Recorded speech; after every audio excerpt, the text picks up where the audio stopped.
Bonjour, je me nomme Jacob Erebi et je suis professeur de droit civil au sein de la prépa ISP. Dans cette vidéo, je vous propose d'envisager ensemble des éléments de correction de l'épreuve de droit civil du concours de l'ENM complémentaire 2022.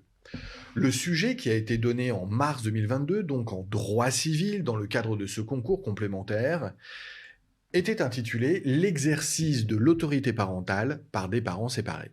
L'exercice de l'autorité parentale par des parents séparés, un sujet extrêmement intéressant que je vous propose d'analyser, de décrypter ensemble. Nous pousserons cette correction jusqu'à évoquer les idées principales, les textes principaux qu'il était impératif d'envisager dans sa copie. Allez, nous y allons, si vous le voulez bien. Je tiens immédiatement à souligner que nous n'allons produire que des remarques générales et nous allons simplement dresser des contours de la correction, des éléments de correction qu'il fallait donc retrouver dans chaque copie pour qu'elle soit bien notée. Il n'y aura pas ici de proposition d'un plan définitif ni d'un corrigé intégral de cette dissertation. Nous réserverons cela aux étudiants inscrits au sein de la prépa. Néanmoins, tout le monde pourra profiter des quelques remarques que nous allons produire. D'abord, je le disais, des remarques générales qui vont nous permettre de déterminer les contours du sujet. Je rappelle que l'exercice, l'épreuve, sa nature, a pour objet une étude juridique à partir de documents joints. C'est ainsi qu'est libellé le sujet. Une étude juridique à partir de documents joints. Qu'est-ce que ça signifie? Ou plus précisément, qu'est-ce que ça ne signifie pas en premier lieu? En aucun cas, il ne faut prendre l'exercice comme une note de synthèse. La note de synthèse, c'est un autre exercice. Le sujet était la radicalisation lors du concours de l'ENM complémentaire 2022. En droit civil, nous avons à dresser une véritable composition juridique, une dissertation juridique. Il faut l'envisager comme une dissertation juridique orientée, aidée. Le candidat, parce qu'il peut venir de tous horizons, le candidat est aidé grâce à un dossier documentaire, des documents joints. Le dossier documentaire, selon les années, est plus ou moins utile au candidat.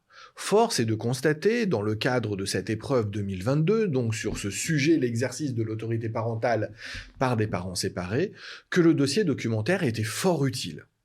Il était fort utile, je dirais, pour remplir sa copie, son devoir. Il n'était pas nécessaire pour autant de l'analyser pour construire la problématique, pour dresser les grandes idées. Il faisait gagner en fait beaucoup de temps. Il fallait traiter ce dossier documentaire comme une ressource utile de connaissances que l'on devait retrouver dans la dissertation. Je le disais, un dossier documentaire fort utile, relativement court aussi. Il ne faisait que 13 pages. Il était composé d'abord d'un extrait assez important d'un manuel de droit des personnes et de la famille sur le sujet. Il était aussi composé d'un article de doctrine assez intéressant sur quelques problématiques propres à l'autorité parentale exercée par des parents séparés, notamment sur la prise de décision. Il était, ce dossier documentaire, enfin complété par 3 jurisprudences de la Cour de cassation, assez différentes dans leur objet, traitant globalement des conflits parentaux en cas de séparation, conflits portant évidemment sur l'exercice de l'autorité parentale. Un dossier documentaire donc fort utile, mais non exhaustif. On ne pouvait pas considérer que le dossier documentaire suffisait à, restituer les connaissances, ne serait-ce que de base, utiles, toutes les connaissances nécessaires à une bonne dissertation sur le sujet. C'est d'ailleurs la raison pour laquelle, bien évidemment, chaque candidat arrivait avec son bagage de connaissances de base. C'est pas une note de synthèse, donc il y a une production personnelle à fournir. Le code aussi, le code civil, était fort utile. D'abord parce qu'on est dans un domaine où, l'autorité parentale fait l'objet de nombreuses dispositions, aussi et surtout parce que de très nombreuses illustrations venaient en sus des 3 arrêts proposés dans le dossier documentaire, permettant d'illustrer et d'étayer le propos tenu, la problématique qu'il fallait mener. Donc voilà, une dissertation orientée et utilement orientée grâce au dossier documentaire, au code civil, mais aussi aux connaissances du candidat. On comprend aussi que face à un dossier documentaire aussi intéressant et pertinent, la correction va se faire sur d'autres éléments que les seules connaissances de base, l'apport personnel de ces connaissances, mais aussi la méthode, la réflexion et l'analyse. Une bonne analyse qui va nécessairement commencer par le décryptage du sujet. C'est vraiment un moment assez important, c'est les premières minutes, c'est la compréhension du sujet, c'est la lecture, la relecture du sujet qui vont constituer ces premières minutes, sans doute un tremplin pour le bon candidat ou au contraire le dressage d'une liste d'obstacles pour celui qui n'a pas la bonne méthode. La première chose à observer face à ce sujet que je répète, et j'invite tous les candidats à continuellement répéter le sujet dans leur tête, y compris pendant la rédaction, pour toujours se demander s'ils sont bien à la fois dans le cadrage du sujet, nous allons le produire, mais aussi dans la démonstration voulue, dans la recherche d'une solution à la problématique que l'on va construire. On est face à un sujet de droit des personnes et de droit de la famille. En effet, il y a deux composantes dans le sujet. Il y a d'un côté l'enfant, de l'autre les parents séparés. Donc derrière les parents séparés, il y avait l'idée de couple. On est donc dans un sujet qui est assez mixte. Le droit du couple et le droit de l'enfant constituent les deux grands pans du droit de la famille, et là les deux semblent sollicités. C'est un sujet aussi qui doit être compris comme riche en termes de ressources à la fois écrites et non écrites. En effet, tous les sujets qui sont dans le domaine du droit de la famille, du droit des personnes, font l'objet d'une assiette légale extrêmement importante. Autrement dit, il y a beaucoup de textes. Néanmoins, on est aussi dans un domaine où le rôle du juge est extrêmement conséquent, on va le voir, et c'est aussi un domaine où la jurisprudence est très importante. Il y a des pans du droit où la jurisprudence est beaucoup plus importante que les textes. Je pense à la responsabilité civile délictuelle. Et il y a des pans du droit, comme le droit de la famille, où au contraire, l'utilisation du code est un élément essentiel d'un point de vue méthodologique et rédactionnel, sachant que le but n'est évidemment pas de recopier le code, ni le dossier documentaire d'ailleurs.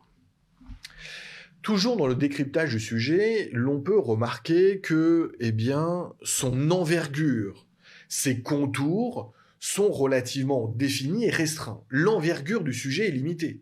C'est pas l'autorité parentale, c'est pas la séparation du couple ou des parents. Non, le sujet, c'est l'autorité parentale par des parents séparés. Il y a potentiellement, dans le cadre du concours complémentaire, on l'a vu en droit civil, des sujets extrêmement vastes. On a pu voir ainsi des sujets comme la responsabilité du fait des choses, qui est un sujet, somme toute, assez vaste. Ou encore le divorce, un sujet aussi assez vaste. Il y a eu des sujets plus précis, comme la prescription ou les nullités en matière contractuelle. Eh bien là, on est face à un de ces sujets précis. L'examinateur attend donc une certaine technicité. Lorsque on donne un sujet assez large aux candidats, l'on recherche leur capacité justement à analyser de manière transversale un sujet d'envergure. C'est-à-dire être capable de mobiliser des connaissances assez disparates. On a donc, on va dire, une analyse qui est très souvent horizontale. Dans le cadre d'un sujet technique restreint comme celui-ci, ce que l'on demande, c'est une analyse assez verticale du droit, c'est-à-dire la capacité à envisager avec profondeur un certain nombre de problématiques. Et c'est bien l'objet de la présente épreuve. C'est pourquoi, d'un point de vue méthodologique, il fallait se dire que chacun des développements allait nous amener à une certaine profondeur, à une certaine technicité, et qu'il y avait donc un enjeu extrêmement important dans l'analyse verticale et dans la compréhension finalement des textes, des jurisprudences propres à répondre aux problématiques posées par le sujet. En général, on considère que les sujets comme ceux-là, c'est-à-dire dont les contours sont relativement restreints, définis, où l'analyse est davantage verticale qu'horizontale, la difficulté, elle est technique, mais la difficulté n'est pas, par exemple, celle de la gestion du temps. Quand on a au contraire un sujet extrêmement horizontal, on a un grand nombre de choses à envisager, et on se dit que non seulement la copie va être plus lourde en quantité, mais le nombre de thématiques et le nombre de développements vont évidemment être plus conséquents. Attention quand même sur le sujet l'exercice de l'autorité parentale par des parents séparés. Pourquoi ? La gestion du temps est un élément essentiel dans cette épreuve tout à fait particulière, car je l'ai dit, il y a beaucoup de textes en la matière. Il faut éviter l'écueil de passer plusieurs heures sur la lecture du dossier documentaire. Alors certes, il était court, mais tout de même 15 pages, avec 6 pages de manuel, 2 pages de doctrine, ou 3 pages de doctrine, pardon, plus la lecture des textes correspondants dans le Code civil. Il y avait un grand risque de prendre trop de temps dans l'élaboration d'un brouillon, dans la collation des connaissances, et trop peu de temps dans la construction du raisonnement, la construction de la dissertation, et évidemment la rédaction pertinente, démonstrative de ces développements. Donc voilà, attention tout de même, je trouve que le sujet n'est pas difficile, vous l'avez compris, il y a beaucoup d'éléments fournis, mais il fallait vraiment s'attacher à la méthode et il fallait vraiment prendre garde à ne pas dépasser le temps imparti. Sachant que finalement, tout de même, il faut comprendre que le sujet étant relativement restreint, la copie ne se voulait pas lourde quantitativement. Construisons ensemble le point de départ de l'analyse. Bien évidemment, en droit, tout point de départ d'une composition, d'un raisonnement juridique relève de la définition des termes du sujet. Ici, on a 2 termes principaux du sujet. Allez, 2,5, j'y reviendrai. Bien évidemment, le thème principal, c'est l'autorité parentale. Il faut se rappeler que l'autorité parentale, c'est un ensemble de droits et de devoirs qui ont pour finalité l'intérêt de l'enfant. On y reviendra en recensant les textes principaux, parce que ce que je viens de vous citer, c'est l'article 371-1 du Code civil. Un ensemble de droits et de devoirs. Vous voyez que c'est important, dès l'introduction de votre dissertation, de bien reprendre la définition légale et de bien la comprendre. Car on peut s'étonner. Le thème de l'autorité parentale semble révéler une ascendance forte du parent sur l'enfant. Il semble avoir pour objet le pouvoir exercé par les parents sur l'enfant. En réalité, l'autorité parentale a changé de nature depuis une 50aine d'années, depuis les années 70, encore plus depuis une loi du 8 janvier 1993 et une autre du 4 mars 2002. Aujourd'hui, il faut comprendre l'autorité parentale non pas tant comme un pouvoir des parents sur l'enfant, même s'il existe, mais plutôt effectivement comme un ensemble de devoirs. Autrement dit, l'autorité parentale est terminologiquement un faux ami. Il faut avoir immédiatement cette connaissance du droit, cette connaissance de la matière pour le comprendre. Ça va radicalement changer notre positionnement dans la dissertation. Donc, on définit l'autorité parentale. On définit aussi la séparation parentale. Alors, attention là aussi. La séparation des parents, c'est pas tout à fait le même sujet que la séparation du couple. C'est même pas le même sujet que la séparation du couple. Déjà parce qu'un couple n'est pas forcément parent. Ensuite, parce que la séparation du couple, c'est une autre problématique, c'est celle qui est évidemment liées déjà à la forme du couple, c'est le divorce, c'est la séparation de corps, c'est la rupture du pax, la rupture du concubinage. Tous ces thèmes-là ne sont pas à envisager à proprement parler dans la dissertation. Et d'ailleurs, en disant cela, quand on parle de parents séparés, il faut bien comprendre qu'ici, la définition, elle est très factuelle. C'est l'idée que, eh bien, les parents et l'enfant ne vivent pas tous ensemble. Ils ne vivent pas dans le même logement familial. C'est comme ça qu'il faut immédiatement interpréter le sujet. Autrement dit, on est dans la situation particulière où l'autorité parentale va être exercée factuellement au regard de ce thème de la séparation parentale. Qu'est-ce que je suis en train de vous dire? Et on commence à analyser le sujet rien qu'en, s'appuyant sur ces définitions. Le cœur du sujet, ça n'est pas la séparation parentale. Finalement, on va dire que, bien sûr que le mode de séparation parentale peut avoir une influence. Par exemple, le divorce. Certains divorces, l'on passe encore devant le juge, même si le divorce extrajudiciaire, notamment pour consentement mutuel, est devenu une norme. Certains divorces, comme le divorce pour faute, se réalisent toujours devant le juge. Et là, le juge va se préoccuper au moment de la séparation de la situation des enfants. Mais ce n'est pas un impératif que de voir le juge statuer au moment de la séparation parentale sur la situation des enfants. D'ailleurs, ce n'est pas le cas le plus commun aujourd'hui, puisque plus d'un enfant sur deux naît hors mariage. A fortiori, les parents séparés concernent des situations où, a priori, on n'est pas devant le juge. Qu'est-ce que je suis en train de vous dire? Je suis en train de vous dire que la séparation du couple, doit être envisagée en introduction. Mais le sujet, c'est l'autorité parentale du point de vue des parents séparés. Ils sont séparés. Pas en voie de séparation. Et c'est pas une question de rapport entre les deux membres du couple. On n'est pas en train de parler de la séparation de personnes mariées, la séparation de pacsés ou la séparation de concubins.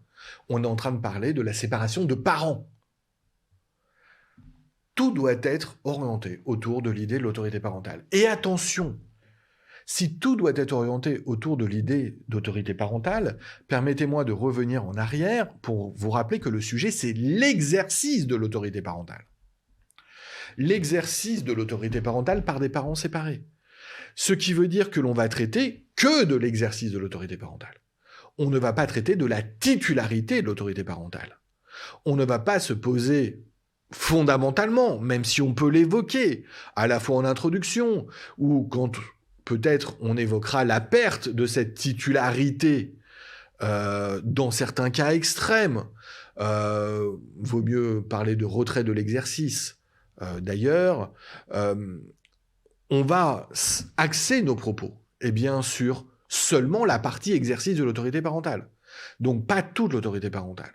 Cela veut dire qu'on ne va pas faire le lien entre la filiation et la dévolution de l'autorité parentale.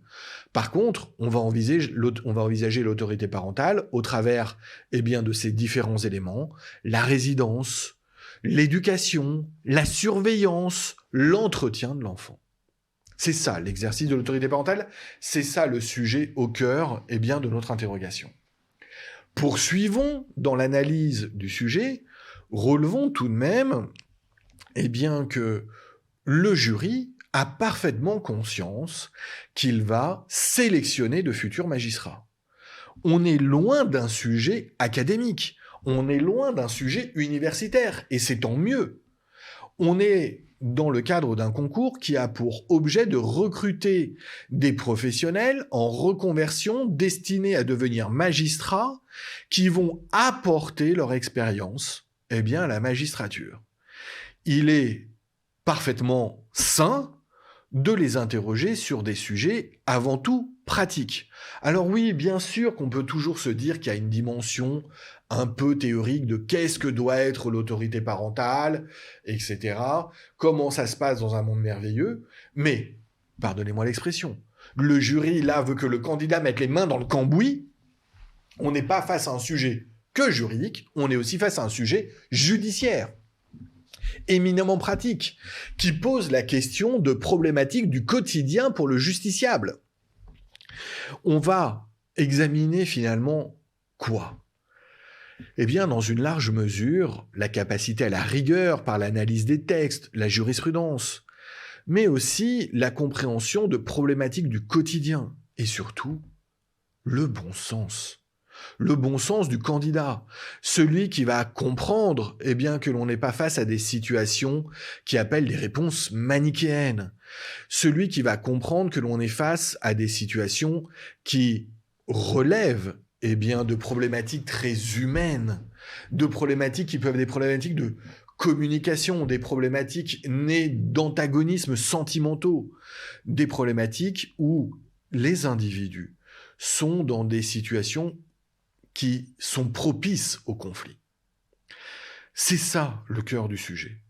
Donc, même si on n'est pas dans le cadre d'un cas pratique, il faut se rappeler que cette épreuve est réservée pour le grand oral. Il faut déjà être admissible pour passer les cas pratiques dans le cadre de l'année complémentaire. C'est une épreuve d'admission.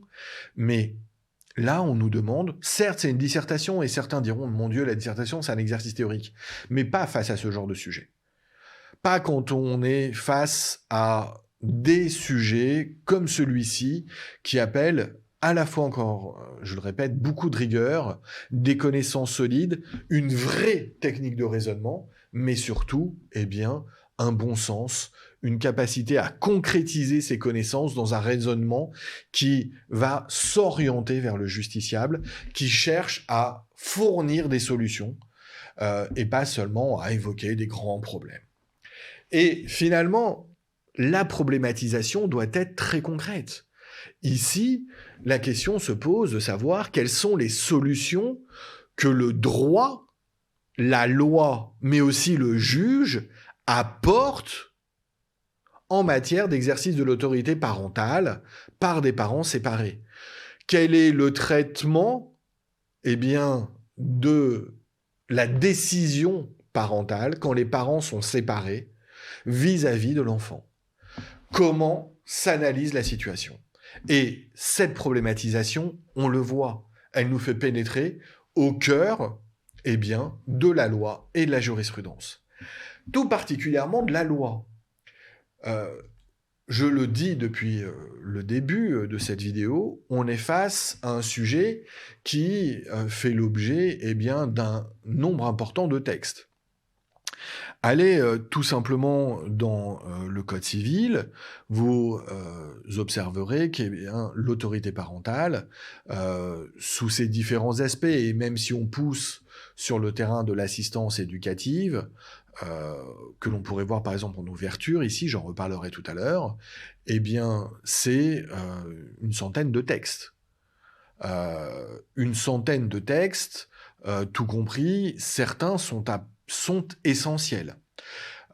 Il était d'ailleurs difficile pour moi de sélectionner les textes principaux, les plus essentiels pour vous faire cette vidéo. Notez peut-être 5 textes. Si vous êtes intéressé par le détail rédactionnel, ces 5 textes vont énormément nous aider. D'ailleurs, un certain nombre sont tout simplement rappelés par les articles qui se trouvent dans le dossier documentaire. Commençons, le premier des textes, c'est le texte qui définit l'autorité parentale.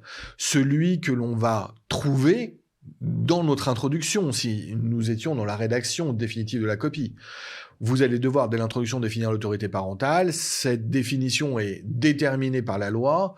Alinéa 1er de l'article 371-1, l'autorité parentale est un ensemble de droits et de devoirs ayant pour finalité l'intérêt de l'enfant.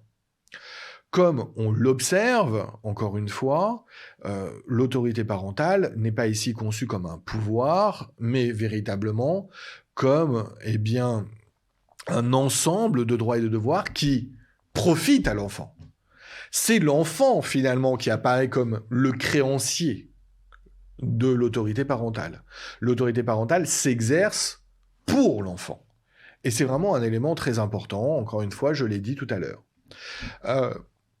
L'autorité parentale, ça reste tout de même un pouvoir, mais ça vient dans un deuxième temps.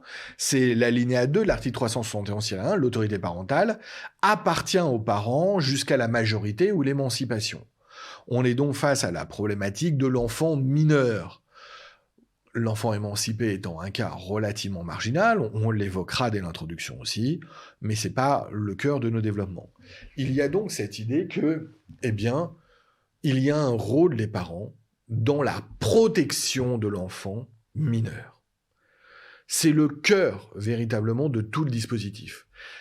Parce qu'on va voir quelque chose extrêmement important.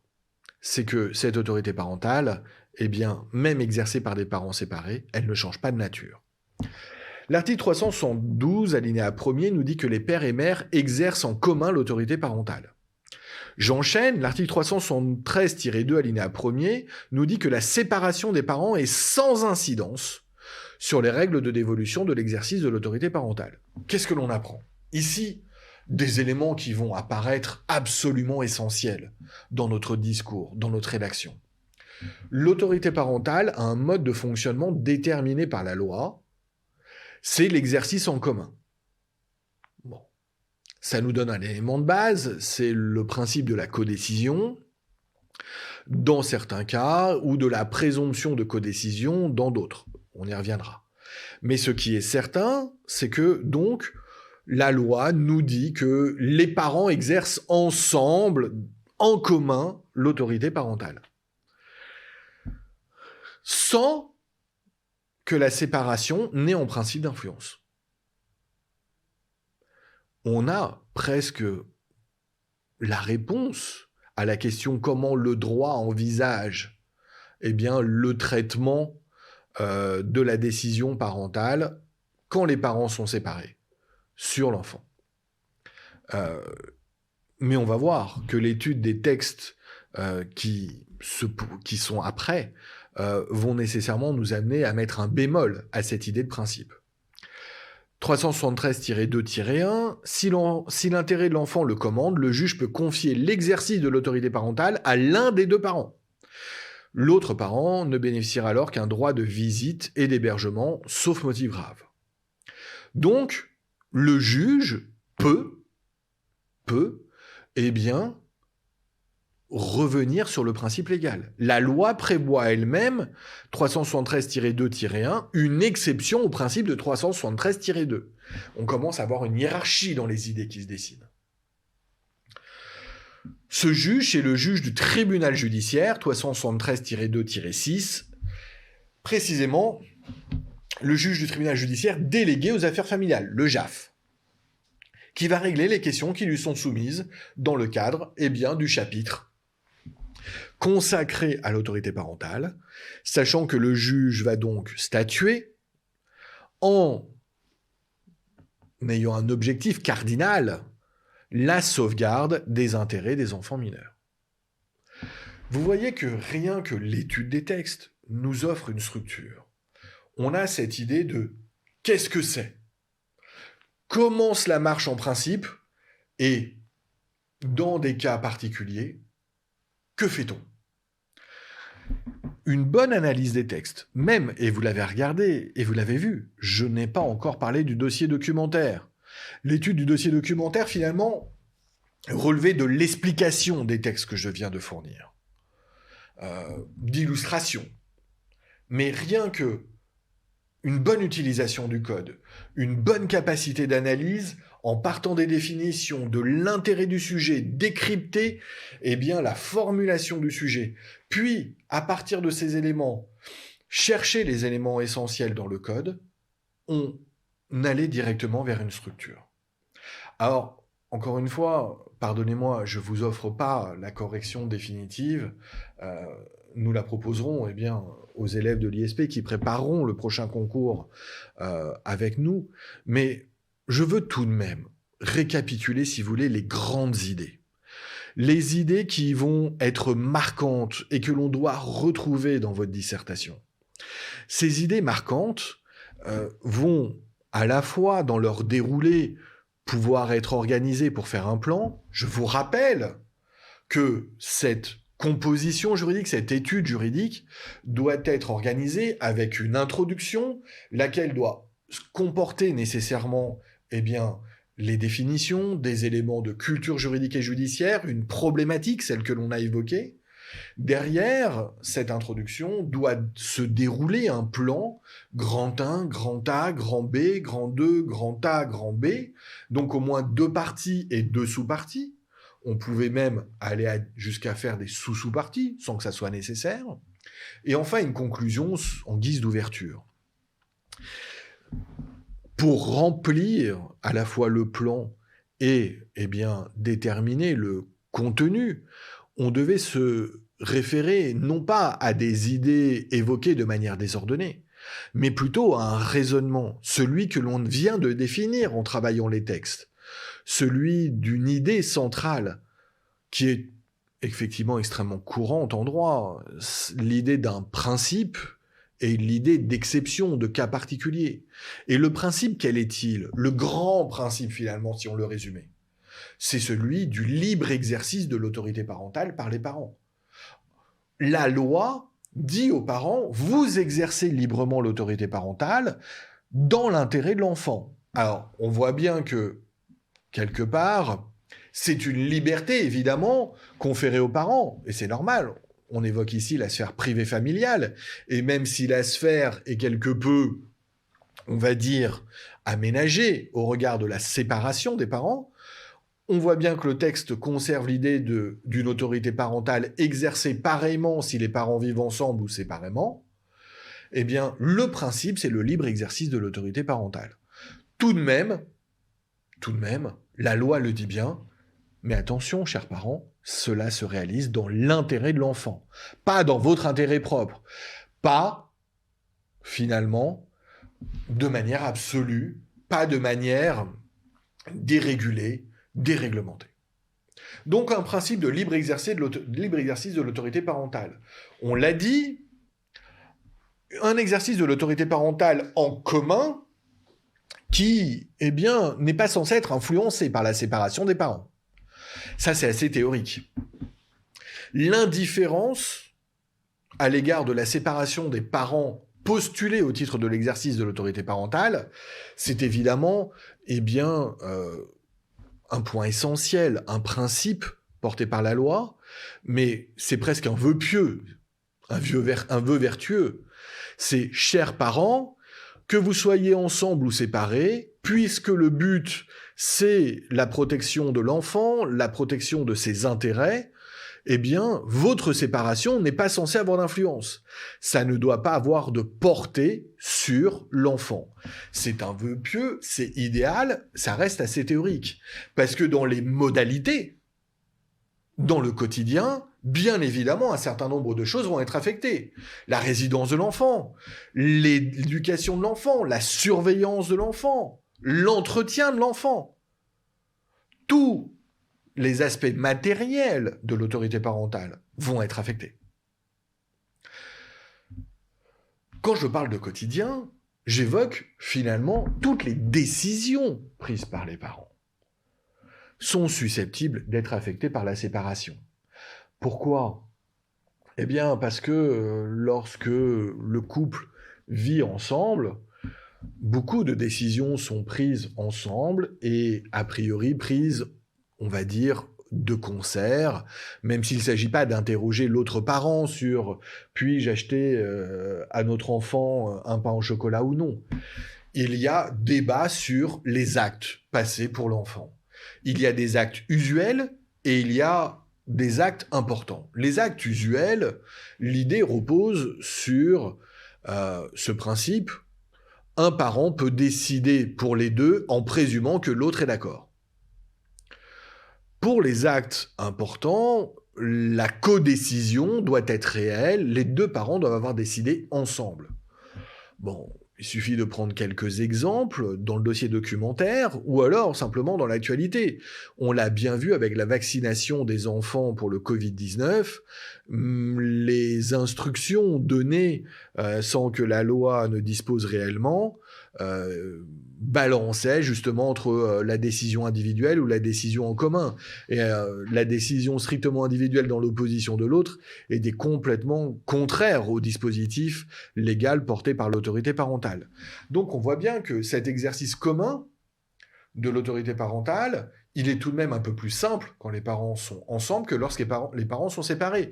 Même si la loi dit qu'en principe, il n'y a pas de différence. Ça sera différent dans la pratique. D'ailleurs, de manière à finalement entériner les accords, de manière à s'offrir une certaine sécurité juridique, plutôt que de laisser les parents, on va dire, naviguer au cas par cas, eh bien, il est fortement recommandé pour les parents séparés de conventionnaliser l'autorité parentale. C'est-à-dire de passer un contrat au terme duquel ils se mettront d'accord, au moins sur les grandes lignes de l'exercice en commun de l'autorité parentale par des parents séparés. Cette promotion de la conventionnalisation de l'autorité parentale, qui participe dans une très large mesure à la déjudiciarisation du droit de la famille, du droit de l'enfant, c'est un point extrêmement important. Et là aussi, alors c'était un peu évoqué dans le dossier documentaire, mais pas autant qu'il fallait l'envisager, car la conventionnalisation de l'autorité parentale, c'est des thématiques sur comment contracter, quelle est la valeur du contrat, quelles sont les sanctions en cas de non-respect du contrat. La conventionnalisation de l'autorité parentale, c'est aussi, je l'ai dit, le phénomène de déjudiciarisation du droit de la famille et du contentieux de l'autorité parentale. Une déjudiciarisation qu'il faut d'ailleurs féliciter et qui est même poussée, invitée par les juges eux-mêmes. Alors, on l'a dit, il y a à dépasser, on l'a compris, l'indifférence théorique de la séparation parentale sur l'exercice en commun de cette autorité parentale. Parce que la séparation va avoir des conséquences pratiques, on peut conventionnaliser, on peut aussi, évidemment, entrer en conflit. L'autorité parentale est aujourd'hui davantage conçue comme un ensemble de devoirs, je l'ai dit, qu'un pouvoir des parents, ce qui veut dire que même l'enfant va être un acteur, des tiers peuvent être des acteurs de l'autorité parentale. L'enfant, d'ailleurs, va avoir d'autant plus, on va dire, de droit, et notamment d'émettre un avis sur la situation en fonction de son âge, de sa maturité.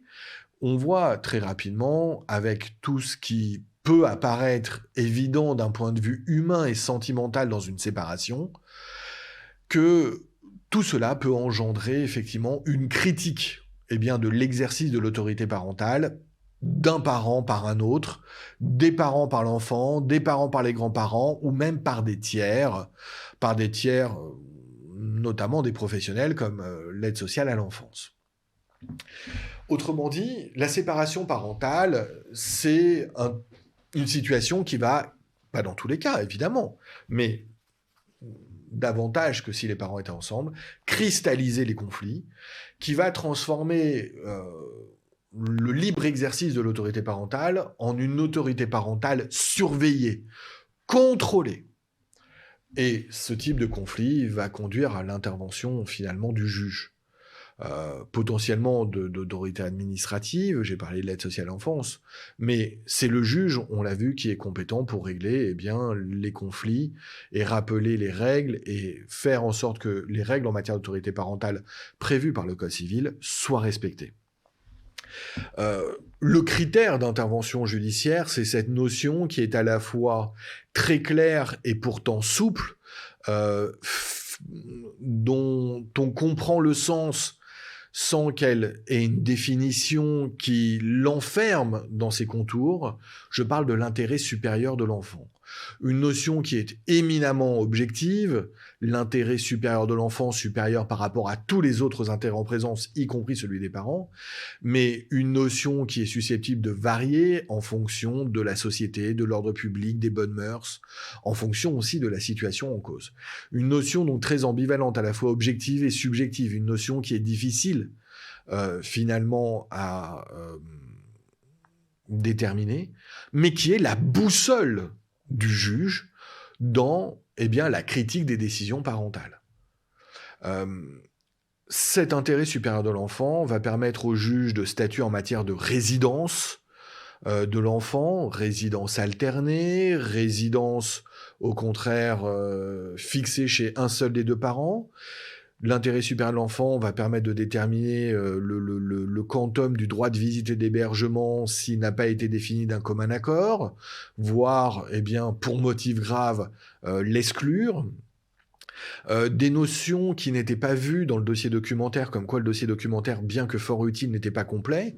L'intérêt supérieur de l'enfant va aussi intervenir, par exemple, en cas de contentieux sur le paiement de la pension alimentaire, une pension alimentaire qui va être déterminée aussi au regard de ce critère. Enfin, une autre question qui n'était pas envisagée et qui est pourtant un point important, directement attaché à l'autorité parentale, c'est évidemment la responsabilité civile des parents du fait de leur enfant. On voit notamment la jurisprudence en matière de séparation parentale sur la responsabilité civile des parents. On voit la jurisprudence faire la distinction entre la responsabilité des parents qui vivent avec l'enfant et la responsabilité des parents séparés. Il y avait donc un certain nombre de choses importantes à envisager au titre de ces conflits, du règlement des conflits et en sus, encore une fois, du seul dossier documentaire. Là aussi, les connaissances de base, la culture personnelle du candidat étaient examinées. Enfin, pour conclure, il y a un ou deux points, parce qu'ils sont liés, qu'il fallait également envisager. Je crois que la thématique du respect des droits de chacun est essentielle. On a beaucoup parlé de l'intérêt de l'enfant. C'est l'intérêt supérieur de l'enfant, mais idéalement, non seulement les décisions prises sont dans l'intérêt de l'enfant, mais aussi sont dans le respect des droits des parents ou encore des grands-parents.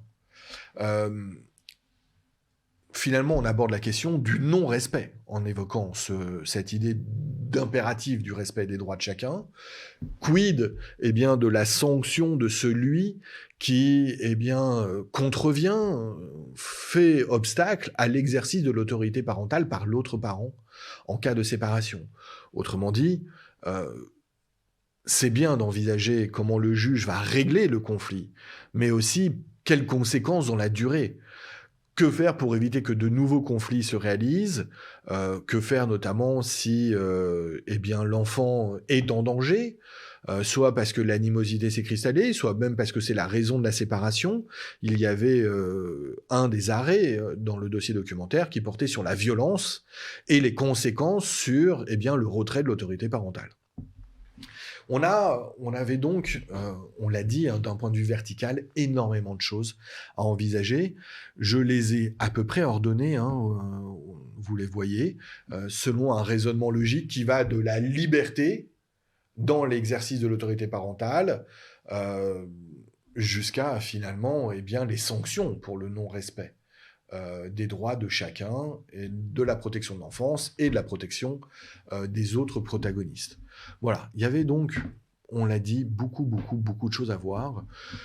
Un point qui ne figurait pas à proprement parler dans le sujet, mais qui en était la suite, d'ailleurs on ne voit pas trace dans le dossier documentaire, c'est bien la suite dans le Code civil et dans l'idée. Je l'ai évoqué finalement avec la violence, avec l'idée d'enfance en danger. La suite, c'est l'intervention de l'administration lorsqu'il y a enfance en danger. C'est le recours à l'assistance éducative, à l'aide sociale à l'enfance, les pouvoirs du juge, mais aussi du président du conseil départemental en la matière pour protéger l'enfant. Là, c'est quand on va au-delà de l'autorité parentale, dans la critique définitive de cette autorité parentale, protéger l'enfant, potentiellement par des mesures de placement, voire de retrait, etc., etc. Voilà, en ouverture, en conclusion, je pense que c'était habile d'aller sur ce terrain-là. Voilà pour des éléments de correction assez conséquents, je l'espère, et surtout qui vous aideront à envisager ce qu'il fallait faire dans le cadre de cette épreuve de droit civil du concours ENM complémentaire en mars 2022. Je vous remercie et je vous dis à bientôt.